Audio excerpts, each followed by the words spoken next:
cuán difícil es a veces continuar cuando no entiendes los porqués de la vida. Pero te puedo contemplar en tu madera en soledad. Me consuela saber que has estado en mi lugar.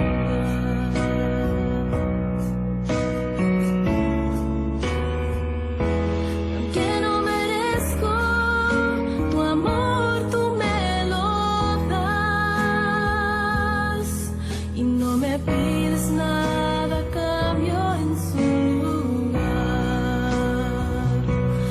¿A quién iré, Jesús? ¿A quién iré, mi Dios? Si solo tú me das la fuerza para continuar.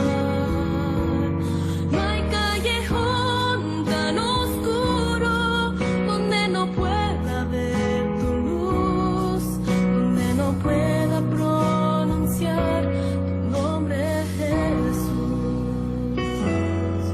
Oh, cuán difícil es a veces continuar cuando no entiendes los porqués de la vida. Pero te puedo contemplar en tu madero en soledad y me consuela saber que has estado en mi lugar.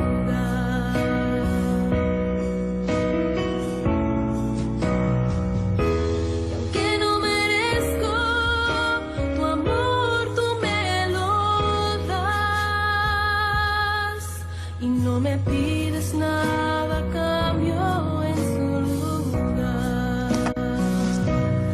¿A quién iré, Jesús?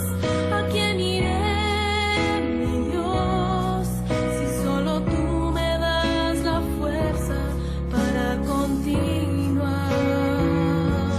No hay callejón tan oscuro donde no pueda ver tu luz, donde no pueda pronunciar tu nombre, Jesús.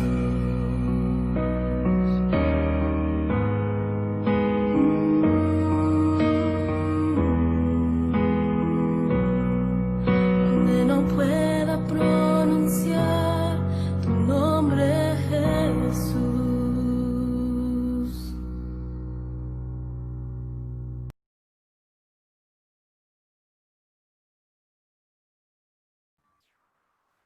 ¿A quién iré? Es el tema que acabábamos de escuchar.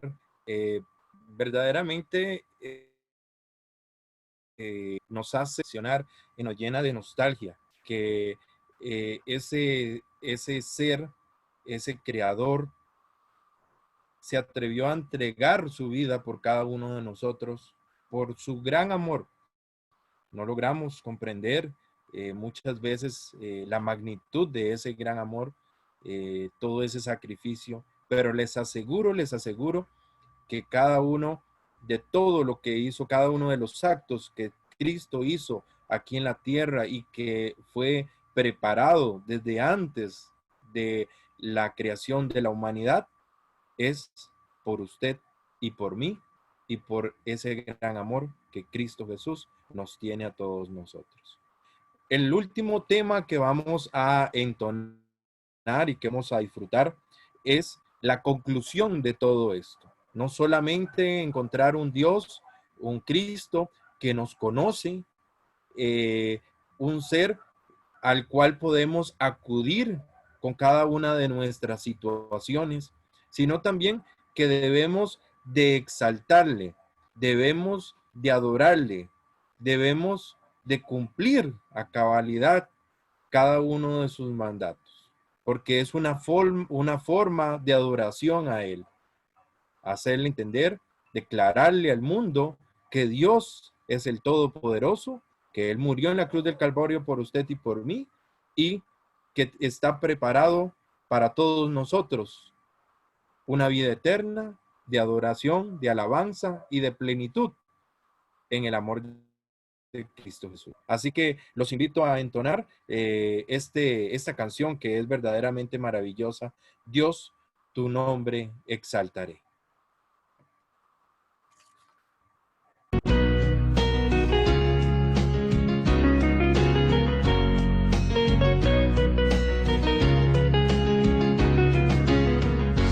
Dios, tu nombre exaltaré,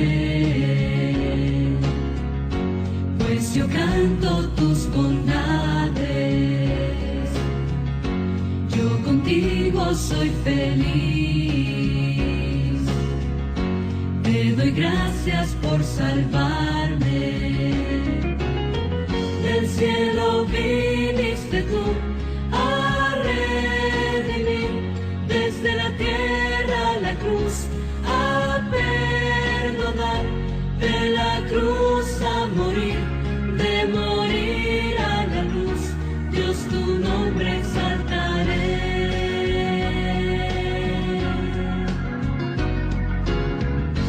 Dios, tu nombre exaltaré, pues yo canto tus bondades. Yo contigo soy feliz. Te doy gracias por salvarme. Del cielo viniste tú a redimir, desde la tierra a la cruz a perdonar, de la cruz a morir, de morir a la luz. Dios, tu nombre exaltaré.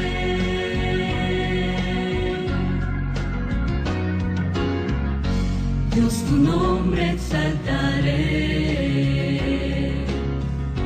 pues yo canto tus bondades. Yo contigo soy feliz. Te doy gracias por salvarme. Del cielo viniste tú a redimir, desde la tierra a la cruz a perdonar, de la cruz a morir, de morir a la luz.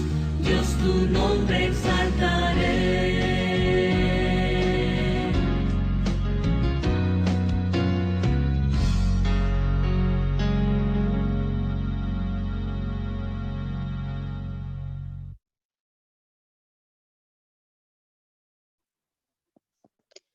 Buenas noches, hermanos, que el Señor les bendiga y que esté con cada uno de ustedes.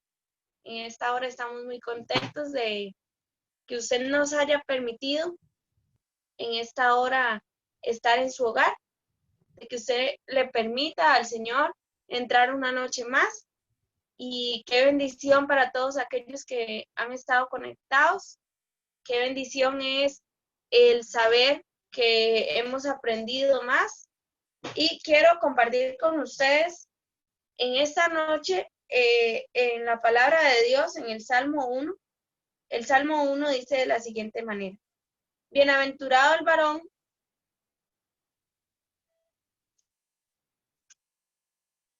que no anduvo en consejo de malos, ni estuvo en camino de pecadores, ni en silla de escarnecedores se ha sentado, sino que en la ley de Jehová está su delicia, y en su ley medita de día y de noche. En este pasaje podemos encontrar que Dios quiere que nosotros busquemos verdaderamente personas que nos aconsejen para bien. Como humanos siempre necesitamos ese apoyo y queremos oír ciertas cosas, pero el Señor quiere que nosotros busquemos consejo en los que andan en su ley. Así que espero que Dios les bendiga. Y ahí donde están, quisiera pedirles que tengamos una palabra de oración. Vamos a, si usted quiere inclinar su rostro, si quiere ponerse de pie o si quiere arrodillarse, vamos a orarle a nuestro Creador. Señor Jesús, que estás en el cielo, en esta hora estamos ante ti, Señor, sabiendo que no somos dignos, sabiendo que somos pecadores y sabiendo que tú detestas el pecado, Señor, pero aún así nos amas a cada uno de nosotros. Y te duele, Dios, cada vez que te fallamos, te duele cada vez que pecamos, te duele lo esclavizados que estamos, Señor, en este mundo. Y es por eso que tú quieres salvarnos, Señor. Es por eso que quieres darnos conocimiento. Por eso en esta hora te pedimos que tu Santo Espíritu descienda, Señor, en cada uno de nuestros hogares y cada uno de nuestros corazones. Que podamos estar dispuestos, Señor, a escuchar el mensaje que tú tienes para nosotros. Que podamos abrir nuestro corazón a ti y saber que no es solo importante quien da el mensaje, sino quien lo recibe, Dios. Asimismo debemos estar preparados. Por favor, ayúdanos, Padre, a tener cada día un poco más de fe, porque sabemos que pasan cosas en este mundo, Dios, pero tú tienes el control de todo y sabemos y estamos plenamente seguros de que tú vas a cuidar a tu pueblo, de que tú nos vas a guiar por el camino que debamos ir, Señor. Pero ayúdanos a, por favor, escuchar tu voz, que podamos dejarnos guiar por ti. Gracias, Dios, por tantas misericordias, por tanto amor, por tantas delicias que nos das. Permite que en esta hora el predicador pueda ser usado, Señor, en tu nombre. Y quiero pedirte, Señor, por cada una de esas personas que está escuchando este mensaje, ya sea por esta plataforma o por Facebook. Dios, por favor, sé tú con cada uno de ellos y que tú los guíes tanto en esta noche, Señor, como en el resto de sus vidas. En Cristo Jesús. Amén. Amén. Y ahora vamos a continuar con nuestro himno tema.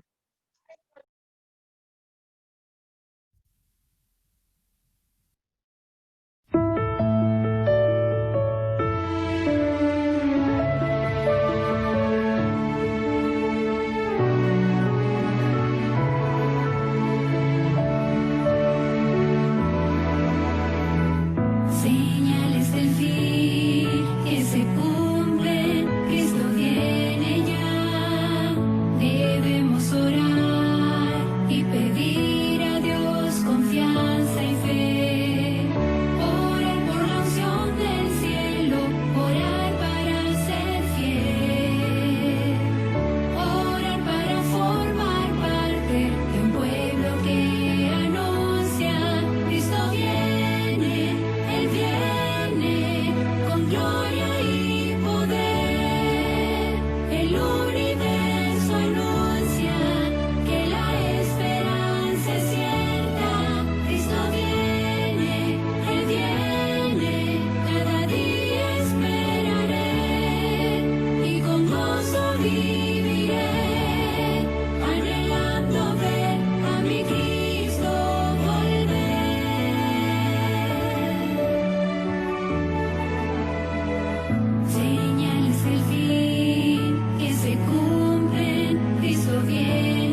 Amén. Gloria a Dios por ese canto tan maravilloso que es eventos finales.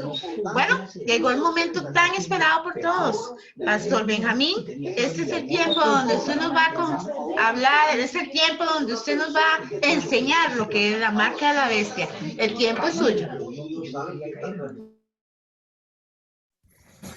Muy buenas noches, queridos hermanos y hermanas, amigos y amigas que nos acompañan. Damos gracias a Dios. Hemos llegado ya a nuestra penúltima noche de temas, deseando que la bendición de Dios pueda estar con nosotros y esta noche que no sea la excepción, que su Espíritu Santo pueda hablarnos a través de su palabra.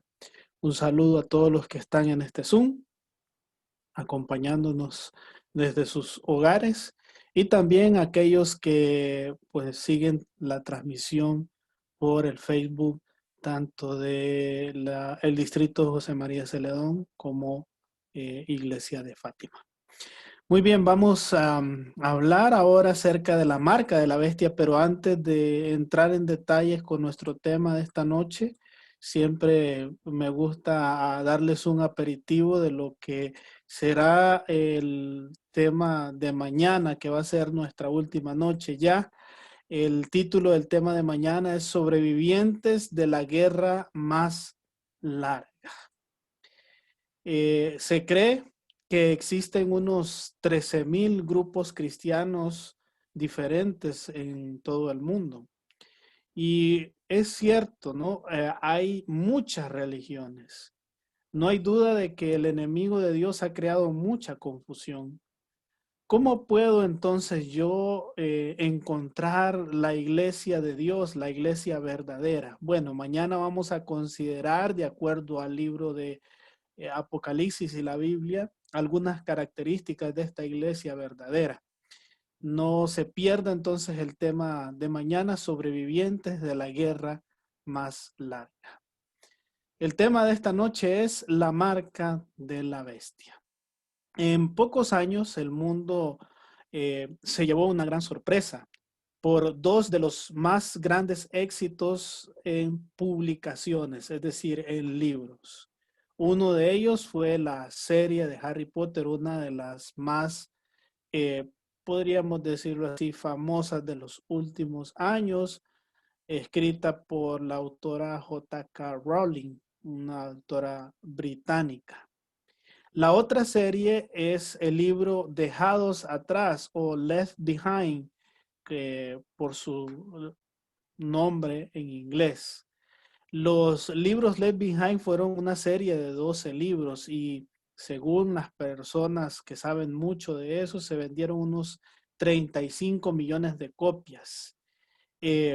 Casi nunca se había escuchado a los publicadores vender grandes cantidades de un libro que tenga un tema religioso. Sabemos que el libro o la serie de Harry Potter no tiene nada que ver con la religión, pero este libro sí. Estos libros hablan acerca del rapto secreto, mencionan que van a haber 7 años de tribulación antes de la segunda venida de Cristo.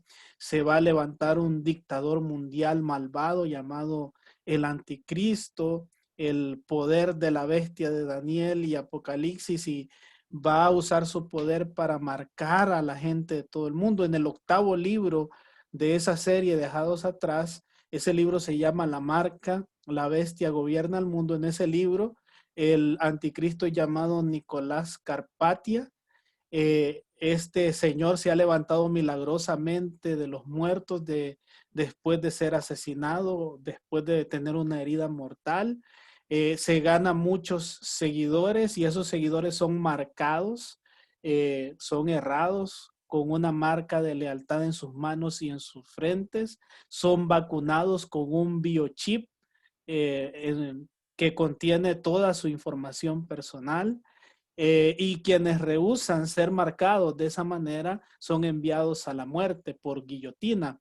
Mientras eso está sucediendo, según el libro, este último que habla de la marca de la bestia, Cristo está a solo 3 años y medio de regresar a este planeta. Interesante historia, ¿no? Pero yo quiero hablarles de otro libro que tiene también una venta millonaria. Ha vendido más copias que cualquier otro libro. Este libro no está relatando ciencia ficción, está diciéndonos la verdad. Este libro que tiene una venta millonaria, también seguramente usted lo puede tener en su hogar. Estoy hablando de la Biblia y esta noche vamos a averiguar sobre esa misteriosa marca de la bestia, uno de los temas más discutidos en Apocalipsis. La gente se pregunta quién es la bestia, qué es la marca, qué es el misterioso número 666 o 666. ¿Es la bestia una computadora, una persona, una comunicación? ¿Cómo puedo yo evitar ser marcado por la bestia? Bueno, en primer lugar quiero decirles que la marca puede ser un símbolo que uno puede ver. Muchas grandes compañías en el mundo tienen una marca, ¿no? Y una marca es un símbolo que le identifica. Por ejemplo, si usted ve dos arcos dorados, ¿en qué compañía piensa? Si dijo McDonald's, está en lo correcto. Si usted ve este símbolo, 5 aros entrelazados, ¿qué representan? Seguramente aquellos seguidores de los deportes saben bien que estamos hablando de los Juegos Olímpicos. Si usted ve esta estructura, ¿en qué piensa? Ajá, en París, Francia. Pero quiero decirles esta noche que la marca no siempre es un símbolo que se puede ver.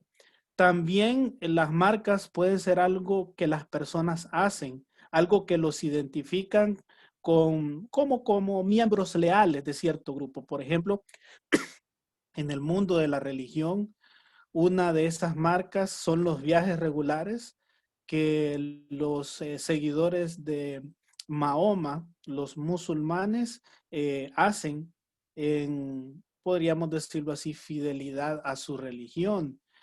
Si otras personas van a la sinagoga cada semana, eso también los marca o los identifica como miembros de la fe judía. Y si algunos entran a un edificio cada fin de semana con una cruz encima, eso los marca como cristianos. Esta noche vamos a descubrir que la marca de la bestia está íntimamente relacionada con esta segunda clase de marca. No es un símbolo que podamos ver con nuestros ojos. Es algo que se relaciona con lo que las personas hacen, algo que los identifica como leales seguidores de la bestia. La advertencia contra la adoración de la bestia es la más urgente que se da en el libro de Apocalipsis. En el libro de Apocalipsis, que es la revelación de Jesucristo, en el capítulo 1, versículo 1, dice así: la revelación de Jesucristo que Dios le dio para manifestar a sus siervos las cosas que deben de suceder pronto, y la declaró enviándola por medio de su ángel a su siervo Juan. Así que cualquier cosa que sea la marca de la bestia, de acuerdo al libro de Apocalipsis, tiene que ver con una señal, un símbolo falso contra Jesús. Tiene que ver con un sistema que socava las verdades fundamentales acerca de Dios. Así que vamos directamente al libro de Apocalipsis. Dejemos que Dios nos hable por medio de su palabra. No miraremos libros escritos sobre la bestia o la marca de la bestia. Vamos a ir a la palabra de Dios. Apocalipsis 14, 6 y 7 dice: vi volar por en medio del cielo a otro ángel que tenía el evangelio eterno para predicarlo a los moradores de la tierra, a toda nación, tribu, lengua y pueblo, diciendo en alta voz: temed a Dios y darle gloria, porque la hora de su juicio ha llegado, y adorad a aquel que hizo el cielo, la tierra, el mar y las fuentes de las aguas. Adorad a aquel que es el creador. Eso es lo que dice Apocalipsis 14, 7. Es un llamado a la adoración. Y quiero decirles que Apocalipsis 14 tiene como centro ese tema, la adoración. Apocalipsis 14 es un llamado a adorar a la majestad del cielo, al Dios viviente, al creador. Apocalipsis 14, 8 describe un segundo ángel, el cual dice: ha caído Babilonia. Babilonia en el libro de Apocalipsis representa una religión confundida, una religión confusa. El llamado de este segundo ángel es a salir de la falsedad, de la falsificación, de la religión que enseña la doctrina falsa, de aquellos que enseñan cosas que no están escritas en la palabra de Dios. Luego Apocalipsis 14, 9 y 10 describe un tercer ángel. Dice, y el tercer ángel lo siguió diciendo a gran voz, si alguno adora a la bestia y a su imagen y recibe la marca en su frente o en su mano, él también beberá del vino de la ira de Dios. Quiero que notemos un contraste. Apocalipsis 14:7 nos llama a adorar al Creador.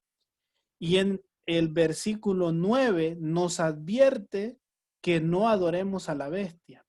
Así que usted puede aquí, solamente con leer, ver que la razón central del conflicto en la tierra, el último conflicto en la tierra, tiene que ver con la adoración. O usted adora al Creador o usted adora a la bestia. Apocalipsis 14 hace un contraste entre lo falso y lo verdadero. Chocan.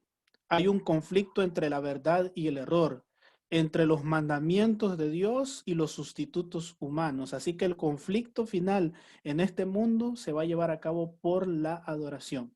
Apocalipsis 14:12 describe un grupo de gente que adora a su creador, que no adora a la bestia. Dice así, aquí está la paciencia de los santos, los que guardan los mandamientos de Dios y la fe de Jesús. Apocalipsis 14:12 nos dice entonces que estas personas que son llamados santos adoran a Dios, guardan sus mandamientos y tienen la fe de Jesús. Nuevamente se nos vuelve a decir que el centro del conflicto final es la adoración. Así que es vital recordar que el libro de Apocalipsis y este mensaje que estamos viendo esta noche es una advertencia de Dios para usted, de los peligros que vendrán en el futuro. Es un llamado a adorar al Creador, a guardar sus mandamientos y no adorar a la bestia. Apocalipsis entonces presenta dos grupos, un grupo que adora al Creador y otro grupo que adora a la bestia. Esto nos conduce a una pregunta obvia. ¿Cuál es la base de la verdadera adoración entonces? Claramente esto es muy importante para Dios. No es un asunto periférico, no es que a Dios no le interese, no es opcional. Apocalipsis 4:11 describe cuál es la base de la verdadera adoración. Mire lo que dice, Señor, digno eres de recibir la gloria, la honra y el poder. ¿Y por qué Dios es digno de recibir todo eso? Sigue diciendo el texto, porque tú creaste todas las cosas y por tu voluntad existen y fueron creadas. ¿Por qué Dios es digno de adoración? Según Apocalipsis, porque Él nos creó. No evolucionamos, no venimos del azar, aunque un personaje muy famoso en algún momento declaró que se podría aceptar la evolución junto con la creación para explicar el origen de este planeta. La Biblia dice que nosotros fuimos creados por Dios. Así que o aceptamos la creación o aceptamos la evolución. Si nosotros aceptamos la evolución, estamos minando la base de la adoración a Dios, porque nosotros adoramos a Dios porque Él nos creó. Y teniendo en cuenta de que somos muy olvidadizos, Dios dejó un memorial, una señal de su autoridad creadora. Y lo dejó en su ley. Vamos a ir a la ley de Dios para hallar esa señal de la verdadera adoración. Ahí en Éxodo capítulo 20, versículo 8, que dice así, acuérdate del sábado para santificarlo. 6 días trabajarás y harás toda tu obra, pero el séptimo día es reposo para Jehová tu Dios. ¿Por qué? ¿Por qué ese día? ¿Por qué no otro? Porque en 6 días hizo Jehová los cielos y la tierra, el mar y todas las cosas que en ellos hay, y reposó en el séptimo día. Por tanto, Jehová bendijo el sábado y lo santificó. Apocalipsis 14 nos llama a adorar al Creador. Dice que el punto focal del conflicto final será adorar al Creador. Apocalipsis dice que la base de esa adoración es que Dios nos creó. El cuarto mandamiento nos dice que la manera correcta de adorar a Dios es adorarlo como creador, guardando el día que Él eligió desde la creación. El profeta Ezequiel también describe el sábado como una señal de Dios. Ezequiel 20:12 dice, y les di también mis sábados para que fueran por señal entre yo y ellos, para que supieran que yo soy Jehová, que los santifico. Así que, dado que el sábado es la señal de la verdadera adoración, dado que el sábado está en el corazón de los 10 mandamientos, cuando Satanás ataca el sábado, está atacando al Creador, ya que el sábado es la señal del poder creativo de Dios. En la Biblia hay otro término para esa palabra, para señal. Lo podemos descubrir en la carta a los Romanos capítulo 4, versículo 11. Miren lo que dice. Y recibió, dice, la circuncisión como señal, como sello de la justicia de la fe. Así que, según el apóstol Pablo, uno puede llamar señal a un ¿qué? A un sello. En la Biblia, el sábado es la señal o el sello de la adoración verdadera. Mira lo que dice Isaías capítulo 8. Ata el testimonio, sella la ley entre mis discípulos. ¿Qué es el sello de Dios? Es la ley de Dios. El sello de Dios en su ley es la señal de la adoración verdadera. Y la señal de la adoración verdadera en la ley de Dios es el sábado. Entonces el sábado se convierte en el sello de la autoridad del Dios creador. El sello de Dios está en el corazón de la ley de Dios. En el Antiguo Testamento se podía autenticar un documento. ¿Cómo lo hacían? Bueno, el rey tenía un anillo especial que tenía una marca especial y con ese anillo se colocaba sobre cualquier documento y así el rey autenticaba ese documento. Y esos anillos generalmente tenían 3 características. Tenían el nombre del rey, el título y el territorio. Así que el sello de Dios también debe de contener su nombre. De hecho, así es. Contiene su título y también contiene su territorio. Su nombre es el Dios, su título es el Creador y su territorio, todo el universo. El sello autentica un documento. Por ejemplo, en los Estados Unidos un sello podría decir nombre Abraham Lincoln, por poner un ejemplo, título presidente, dominio Estados Unidos. Todo sello tiene que tener estos 3 elementos. El sábado es el sello de Dios estando en el corazón de su ley, autenticando su ley, diciendo, por ejemplo, un mandamiento, no hurtarás. ¿Quién dice no hurtarás? Pues Jehová, tu Dios, el creador de los cielos y la tierra. Y eso es lo que realmente le da validez a los mandamientos. El sábado entonces es un símbolo de la ley de Dios, un símbolo de la adoración verdadera. Así que quiero decirles que Satanás, siempre que Dios hace algo, intenta falsificarlo. Y quiero decirles que Satanás también tiene su marca, que se opone, que contrasta con el sello de Dios. En Apocalipsis, el sábado es el verdadero sello de Dios, autenticado por su nombre, por su título. Pero también podemos encontrar la marca de la bestia, que está en oposición al sello de Dios. Apocalipsis 7 escribe un gran periodo de angustia. Miren lo que dice los versículos 2 y 3. Vi a otro ángel que salía de donde sale el sol y tenía el sello del Dios vivo y clamó a gran voz a los 4 ángeles a quienes se les había dado poder de hacer daño a la tierra y al mar, diciendo, no hagáis daño a la tierra, ni al mar, ni a los árboles, hasta que hayamos sellado en sus frentes a los siervos de nuestro Dios. Quiero decirles que frente es un símbolo. No estamos hablando de la frente literal, sino un símbolo. un símbolo de la mente. Dios le está diciendo a estos santos ángeles que contengan la angustia y la destrucción hasta que todo ser humano tenga la oportunidad de adorar a su creador, hasta que todo ser humano entienda la diferencia entre la adoración verdadera y la adoración falsa, entre el sello genuino y la falsificación de ese sello, entre el camino de Dios y el camino del hombre. Dios le dice a sus santos ángeles, contengan la destrucción hasta que todos tengan la oportunidad de conocer la verdad. Antes del fin del tiempo, entonces, existirá y existe el sello de Dios y la ley de Dios estará en la mente. ¿Dónde dice eso? En Hebreos capítulo 8, versículo 10, Dios dice, pondré mis leyes. ¿Dónde? En la mente de ellos, y sobre su corazón las escribiré, y seré a ellos por Dios, y ellos me serán a mí por pueblo. ¿Qué dice Hebreos? Que Dios va a escribir su ley. ¿En dónde? En nuestra mente.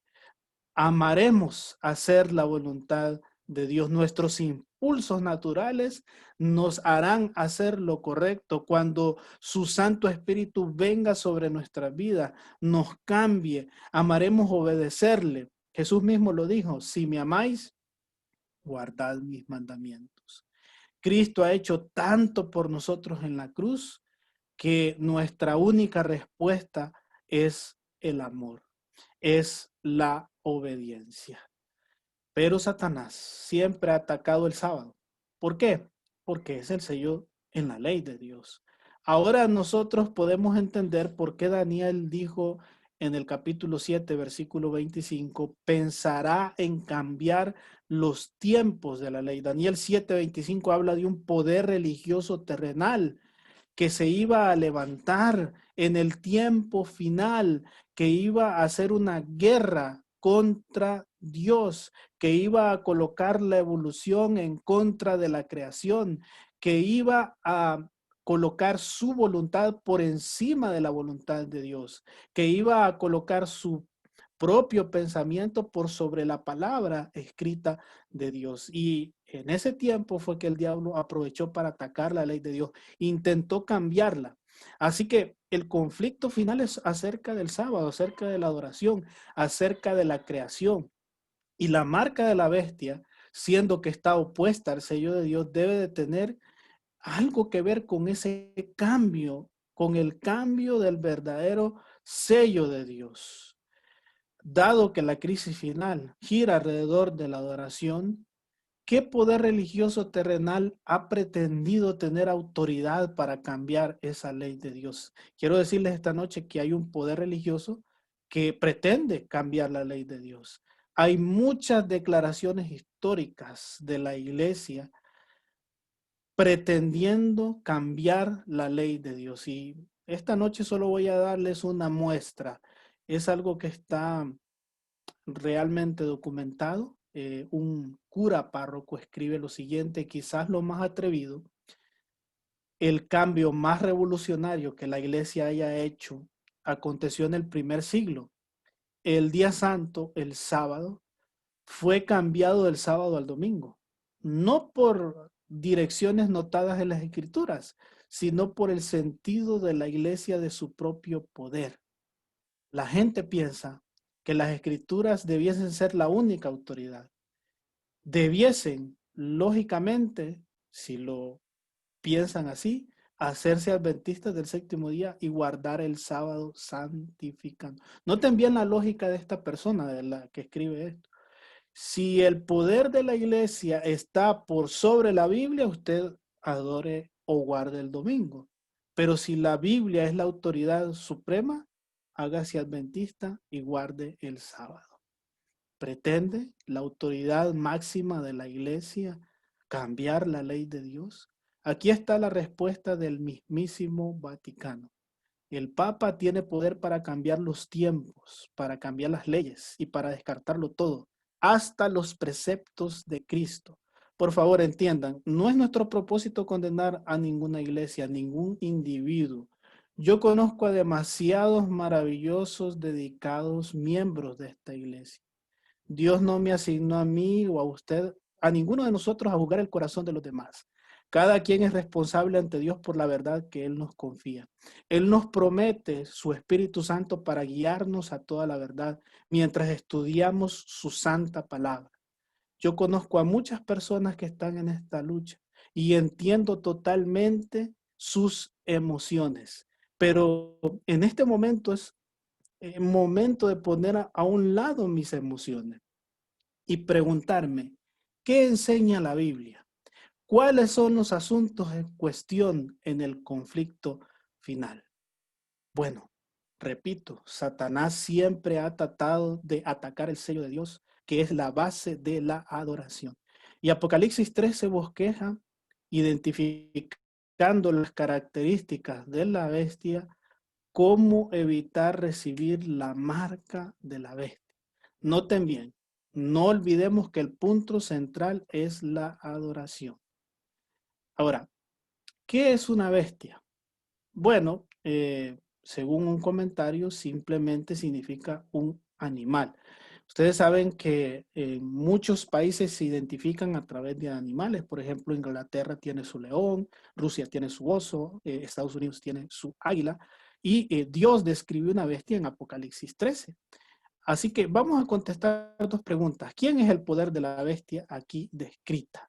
¿Y qué es la marca de la bestia? Vamos a ver 7 indicios que nos ayudan a identificarla. Apocalipsis 12, del 1 al 3. Dice así, y me paré sobre la arena del mar y vi subir del mar una bestia que tenía 7 cabezas y 10 cuernos. Noten bien que en el libro de Apocalipsis capítulo 17, versículo 15, se nos dice que la reunión de muchas aguas, aquí representadas por el mar, representan pueblos, muchedumbres y naciones. Así que en la profecía bíblica el mar representa un lugar muy poblado. Sigamos leyendo. Dice, y en sus cuernos 10 diademas y sobre sus cabezas un hombre blasfemo. Y la bestia que viera semejante a un leopardo y sus pies como de oso y su boca como de león, y el dragón le dio poder y su trono y grande autoridad. No sé si usted recuerda el segundo tema de esta serie. ¿Recuerda que vimos un oso, un león y un leopardo? Sí. ¿A quién representaba el león? ¿Lo recuerda? Sí, a Babilonia. ¿A quién representaba el oso? A Medo-Persia. El leopardo, a Grecia. Y el dragón, que es un nuevo símbolo aquí, según Apocalipsis, representa al enemigo de Dios, a el diablo. ¿De dónde consigue esta bestia su poder? Apocalipsis es claro al decir que del dragón. ¿Y a quién representa el dragón? Al diablo. Así que todas las bestias de Daniel 7 están aquí combinadas en una sola bestia. Y es interesante, ¿no?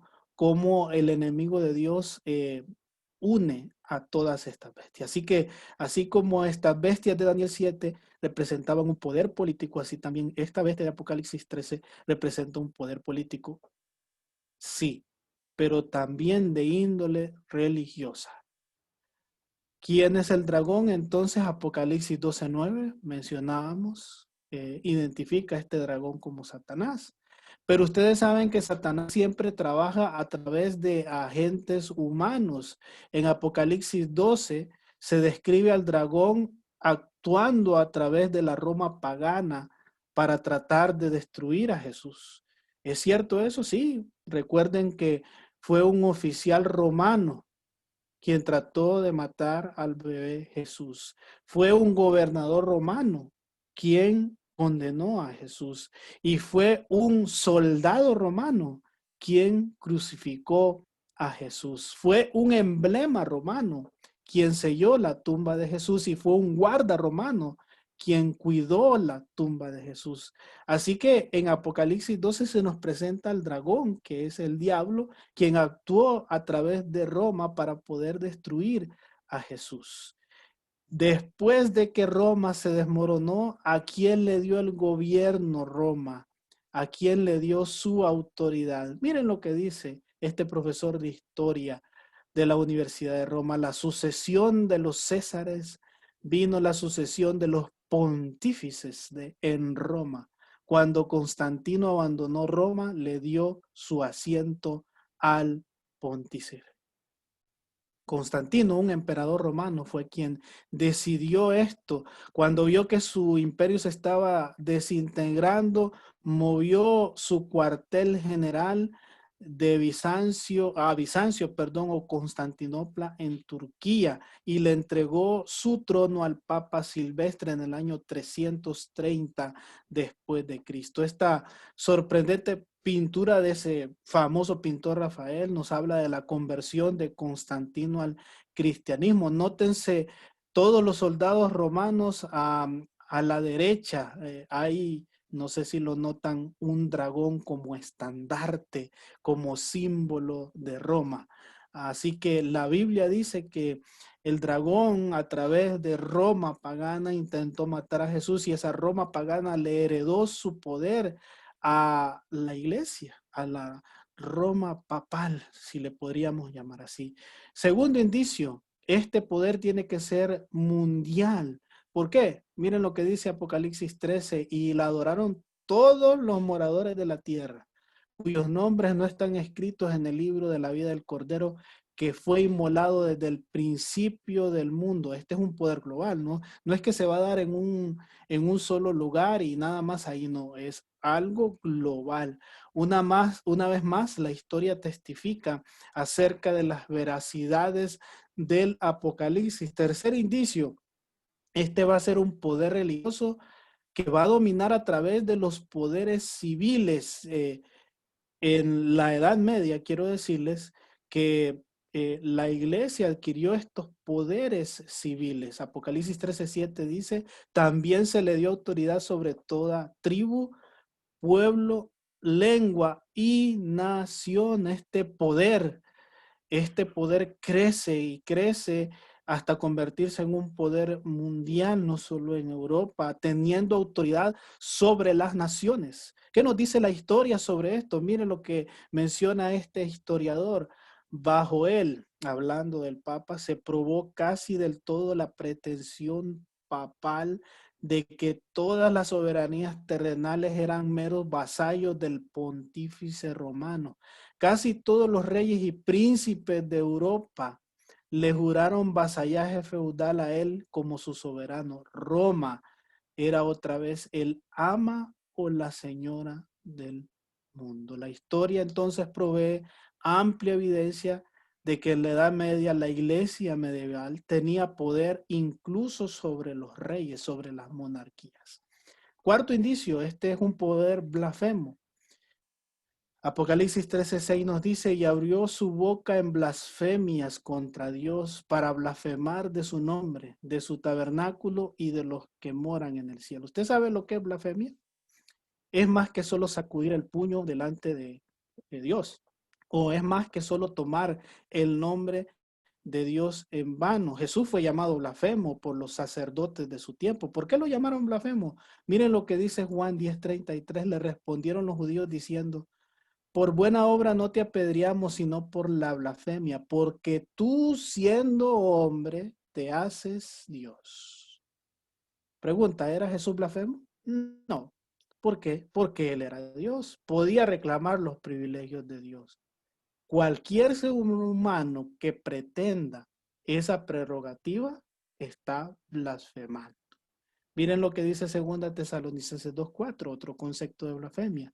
El cual se opone y se levanta contra todo lo que se llama Dios o es objeto de culto, tanto que se sienta en el templo de Dios como Dios, haciéndose pasar como Dios. Así que la Biblia dice que blasfemia es asumir cualquier derecho o poder que le pertenezca a Dios. Y los mismos papas han dicho lo siguiente, nosotros, dijo León XIII, tenemos en esta tierra el lugar de Dios Todopoderoso. Ustedes saben que este indicio se cumple nuevamente, pero en la Biblia también se nos habla de otro tipo de blasfemia. Lucas 5:21, entonces los escribas y los fariseos comenzaron a cavilar diciendo, ¿quién es este que habla blasfemias? ¿Quién puede perdonar pecados si no solo Dios? A Jesús le llevaron a una mujer atrapada en adulterio y le dijo, tus pecados te son perdonados. Los fariseos acusaron a Jesús diciendo que esta era una blasfemia. Solo Dios puede perdonar pecados. Así que cualquier persona que pretenda perdonar pecados, según la Biblia, está cometiendo blasfemia. Primera de Timoteo 2:5 nos dice que solamente hay un Dios y un mediador entre Dios y los hombres. ¿Quién? Jesucristo, hombre. Nada ni nadie puede sustituir a Cristo Jesús. Él es nuestro verdadero sumo sacerdote. Pero hay un sistema que pretende también perdonar pecados. Un sistema que también pretende mediar entre Dios y el hombre, reemplazando la gracia de Dios por penitencias, indulgencias, reemplazando a Jesús como intercesor, poniendo a hombres, seres humanos imperfectos, en lugar de Jesús. Primera de Juan 1:9 nos dice, si confesamos nuestros pecados, ¿quién? Él es fiel y justo para perdonar nuestros pecados y limpiarnos de toda maldad. Vamos al indicio 5. Un poder religioso que reina supremo durante 1260 años. ¿Qué significa eso? Recuerda la secuencia de naciones en Daniel y Apocalipsis: Babilonia, Medo-Persia, Grecia, Roma pagana. Luego Roma se divide en 10 tribus. El emperador Constantino mueve su capital, tiene presiones políticas por las tribus.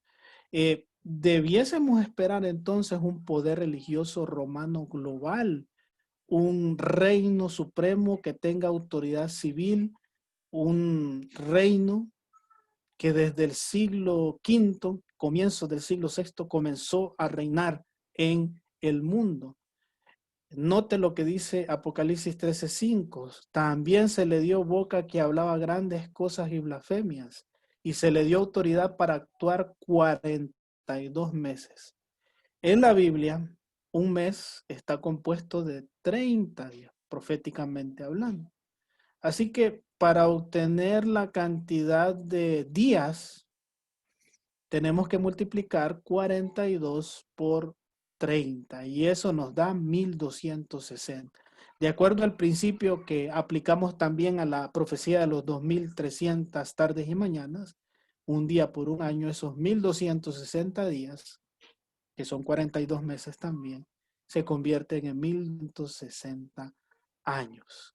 Así que el poder de la bestia de la iglesia medieval iba a durar 1260 años. ¿Sucedió eso? Bueno, según la historia, la supremacía papal legalmente reconocida empezó en 538 después de Cristo, cuando entró en efecto el decreto de Justiniano, haciendo al obispo de Roma cabeza sobre todas las iglesias, definidor de la doctrina y corrector de los herejes. Así que si aplicamos el concepto bíblico de los 1260 años, desde el año 538, que fue cuando empezaron, y de acuerdo a los historiadores de la misma iglesia, Virgilio, el Papa, en ese tiempo ascendió a la silla bajo la protección militar de Belisario. Belisario era un general del emperador Justiniano, así que está comprobado que en ese momento empezó a ejercer su autoridad. Si le sumamos los 1260 años al año 538 que empezó esa supremacía, nos lleva al año 1798 después de Cristo. ¿Qué ocurrió en ese periodo de tiempo? Apocalipsis 13:7 dice, y se le permitió hacer guerra contra los santos y vencerlos. La iglesia y el Estado unidos. ¿Contra quién? Contra aquellos que deseaban ser fieles a Dios. Interesante, ¿no? Cómo durante este tiempo la iglesia y el Estado perseguían a aquellos que no querían aceptar la autoridad de la iglesia. Y en la historia hay muchas anécdotas de personas que fueron quemadas, personas que fueron sacrificadas. La famosa Inquisición también actuó de oficio en muchos casos. Así que quiero decirles de que esto está plenamente documentado. Pero Apocalipsis 13 nos sigue diciendo, y vi una de sus cabezas como herida de muerte. Así que el libro de Apocalipsis profetizó que ese poder otorgado por 42 meses o 1260 años sufriría una herida mortal. Ustedes saben qué ocurrió al final de los 1260 años, en el año 1798.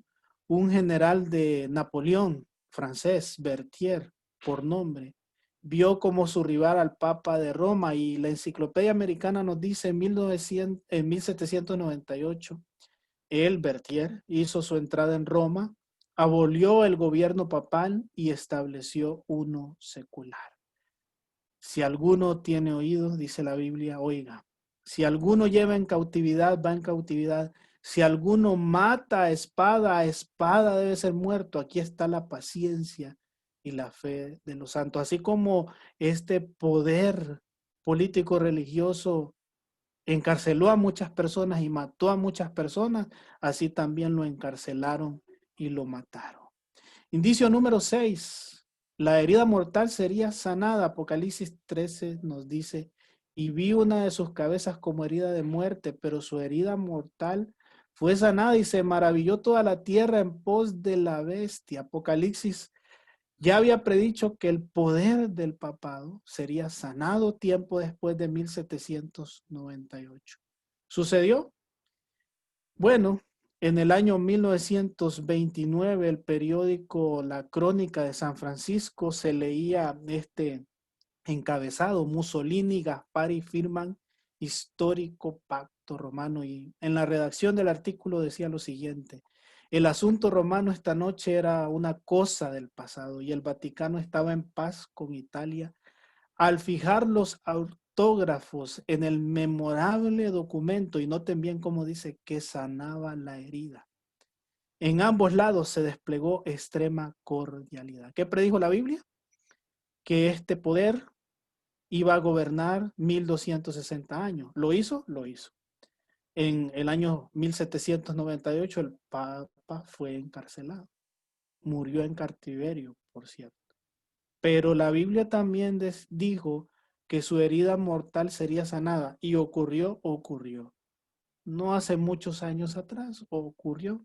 Y ahora el Vaticano es podríamos decirlo así, un país que también tiene poder civil. Indicio número 7, prominencia mundial en el tiempo del fin. Apocalipsis 13 nos dice, y se maravilló toda la tierra en pos de la bestia. Imagínense, en esta parte de la profecía se nos dice que este poder va a crecer en prominencia en el tiempo del fin. Y tenemos hoy pruebas claras de que esta profecía se ha cumplido. Ahora, el papado se ha ganado mucha influencia, prestigio y prominencia mundial. Pero noten bien, no olvidemos cuál es el punto central: la adoración. Apocalipsis 13:18 nos dice ahora: aquí hay sabiduría. El que tiene entendimiento cuente el número de la bestia, pues es número de hombre, y su número es 666. Es un solo número, por cierto, no son 3. Es un solo número, 666. ¿Qué significa este número? Recordemos que en Apocalipsis las bestias representan poderes políticos, y en este caso religiosos también. Así que el 666 es un símbolo, ¿no? En Apocalipsis el número 7 representa perfección, y su contraparte, el número 6, representa imperfección. En Apocalipsis encontramos 7 iglesias, 7 sellos. Dios creó al mundo en 6 días y al séptimo reposó. Así que podemos concluir que así como el 7 representa la perfección, el 6 representa la imperfección. La bestia representa un sistema religioso falso que sustituye la autoridad humana en vez de la autoridad de Cristo, que coloca la tradición humana en vez de la palabra de Dios, que coloca una ley creada por hombres en vez de los mandamientos de Dios, que coloca un falso sábado en vez del verdadero sábado bíblico. Pero Sigue la pregunta, ¿qué es específicamente la marca de la bestia? Bueno, la marca de la bestia tiene que ver con el signo, señal de la autoridad de la iglesia romana. Tiene que ver con la adoración. Recuerden que el conflicto es la adoración verdadera o la adoración falsa. Y como vimos anteriormente, el sello de la adoración verdadera está en la ley de Dios y es el sábado. Por lo tanto, la marca de la bestia tiene que ser algo opuesto al sábado. Algunos dicen que la marca de la bestia es literal, como un tatuaje o algo así, pero ¿podemos concluir eso nosotros? No, porque en Apocalipsis encontramos una bestia simbólica, una imagen simbólica, un nombre simbólico, un número simbólico, un sello simbólico. Por lo tanto, también la marca debe de ser simbólica. También encontramos un paralelismo entre el libro de Daniel y Apocalipsis 13, encontrando muchos elementos similares, tanto en uno como en otro. Y es interesante, ¿no? Cómo estos 42 meses que se mencionan en Apocalipsis 13 cumplen correctamente con el libro de Daniel 7, donde se mencionan los 1260 días. Apocalipsis 13 nos advierte en contra de la marca. Recuerden, el punto central es la adoración. Daniel 7 dice, pensará en cambiar los tiempos y la ley. Noten esta carta escrita como preguntas y respuestas. ¿Cambió la iglesia el sábado por el domingo? Por supuesto, es la respuesta que la Iglesia Católica pretende que el cambio fue un acto de ella. Y el acto es una marca de su poder eclesiástico y autoridad en materia religiosa. El domingo es nuestra marca de autoridad, dice otro periódico. La iglesia está por encima de la Biblia. Y así esta transferencia de la observancia del sábado es prueba de ese hecho. ¿Ve usted cuál es el problema al final del tiempo? Adoración verdadera contra adoración falsa. Adorar a Dios en el día que Él bendijo y santificó o aceptar un sábado falsificado. La marca de la bestia, por lo tanto, es la marca de la autoridad, papá. El cambio del reposo sabático del sábado al domingo. ¿Hay alguien ahora que tenga esa marca? Bueno, un día, así como en la Edad Media, la iglesia también se unirá nuevamente al Estado, haciendo obligatorio el sábado falsificado, y entonces comenzará la prueba para los santos. Nadie va a recibir esa marca hasta que se promulgue la legislación religiosa obligatoria con respecto al domingo. ¿Qué enseña el Apocalipsis entonces? ¿Qué hay en el futuro? ¿Qué hay en los días venideros? ¿Qué dice la Biblia? La Biblia dice que dentro de muy poco una confederación religiosa intentará unir a la iglesia con el Estado. Y hacía que todos, dice, pequeños y grandes, ricos y pobres, libres y esclavos, se les ponga una marca en la mano derecha y en la frente, y que ninguno pudiese comprar ni vender sino el que tuviese la marca o el nombre de la bestia o el número de su nombre, y se le permitió infundir aliento a la imagen de la bestia para que la imagen hablase e hiciese matar a todo el que no la adorase. ¿Usted nota bien? Un día la libertad de la que usted goza, de la que yo gozo, van a ser quitadas. Pero Dios va a tener un grupo de personas que seguirán la Biblia y solo la Biblia, la palabra de Dios, no las tradiciones humanas. Usted sabe que en los días de Pedro ocurrió eso también. Los líderes religiosos se unieron en contra de los primeros cristianos. Pedro fue echado a prisión y le dijeron, Pedro, no predique más. ¿Y sabe cuál fue la respuesta de Pedro? Respondiendo Pedro y los otros apóstoles dijeron, es necesario obedecer a Dios antes que a los hombres. Aquí está el problema. O seguimos lo que Dios dice en su palabra o seguimos tradiciones humanas. En los días finales, pues, querido amigo y amiga, hermano y hermana, mucho antes de que Jesús regrese a esta tierra, nuestras libertades se nos van a quitar. Y habrá que tomar una decisión, si seguimos a Dios o si seguimos a la bestia. Si adoramos a Dios o si adoramos a la bestia. Si Dios realmente es nuestro Señor o nuestro Señor es la bestia.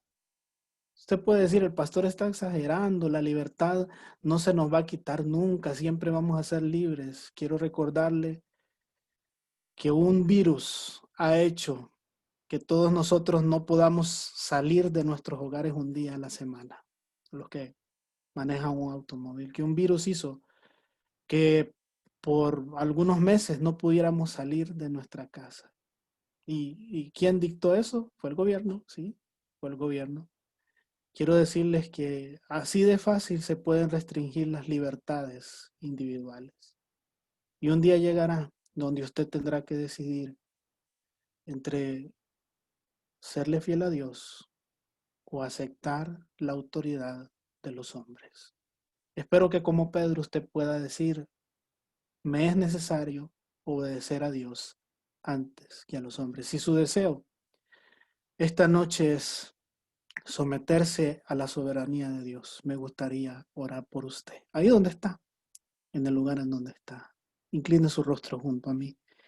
Padre, te damos gracias porque hemos entendido, Señor, que lo que va a ocurrir al final del tiempo no tiene que ver con tatuajes, ni con computadoras, ni con chips. Tiene que ver con la adoración. Y tú has elegido un día para que nosotros te adoremos. Ayúdanos a ser fieles a ti. Hay muchas personas ahora luchando con esto. Pero aún, Señor, no se ha declarado obligatorio. Permite que mientras aún tengamos libertad, podamos tomar decisiones para vida eterna, decisiones por Cristo Jesús. Gracias, Señor.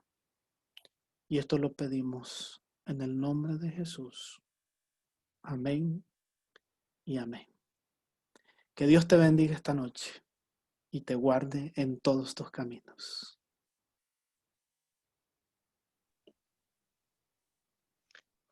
Que Dios le bendiga, pastor. Qué bendición este tema. Y bueno, los esperamos a todos mañana. Y para ver este último tema, que va a estar, si Dios lo permite, muy bueno y va a ser de mucha bendición, mucho conocimiento para todos nosotros. Quiero informarles a todos nuestros amigos que aún seguimos teniendo revistitas, aún tenemos libros también. Por si alguno de ustedes quieren, podemos ponernos de acuerdo y se le hacen llegar hasta su hogar estas revistitas y los libros. Esta dice 5 pasos para mejorar la vida espiritual. Esta otra dice Jesús murió para que tengamos vida abundante. Y esta otra dice el papel del padre en el desarrollo emocional de sus hijos. Entonces, quiero pedirles que si alguno de ustedes quiere, nos pueda escribir, ya sea por Facebook, por esta plataforma o al número del pastor, que lo he dicho en estas noches. Si alguno las desea, puede comunicarse con nosotros y con mucho gusto se lo haremos llegar. Que Dios les bendiga y quisiera recordarles la capacitación de testificadores de la asociación para los hermanos que están por ahí enterados, ¿verdad? Entonces, para que estemos ahí recordando y pendientes de eso. Que Dios les bendiga.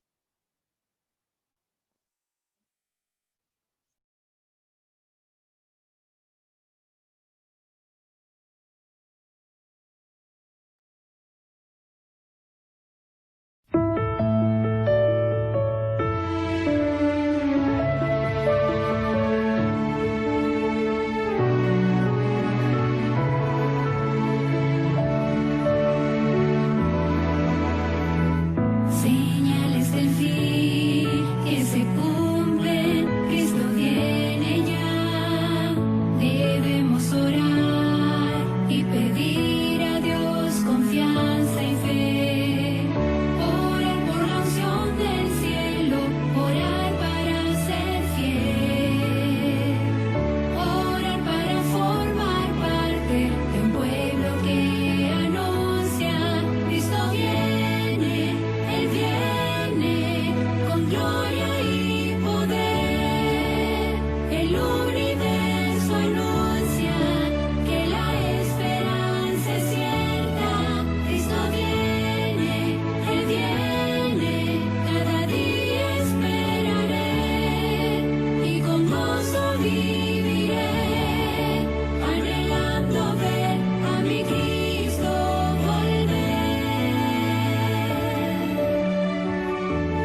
Bueno, muy buenas noches, hermanos. Que Dios nos los bendiga grandemente. Pastor, tiempo para orar. Oremos. Ay, buenas noches. Padre, te damos gracias por el tema de esta noche. Rogamos que nos sigas acompañando y tu bendición esté con nosotros al descansar. Lo pedimos en el nombre de Jesús. Amén. Y amén. Amén. Muy bien. Muy buenas noches. Los esperamos mañana en nuestro último tema, ¿verdad? Si no lo Y permite, buenas noches, que no se les olvide invitar a sus amigos también. Así que mañana nos vemos a la misma hora y por el mismo Zoom. Buenas noches, que Dios los bendiga Chao. grandemente. amén. Gracias, pastor. Un placer. Bendiciones.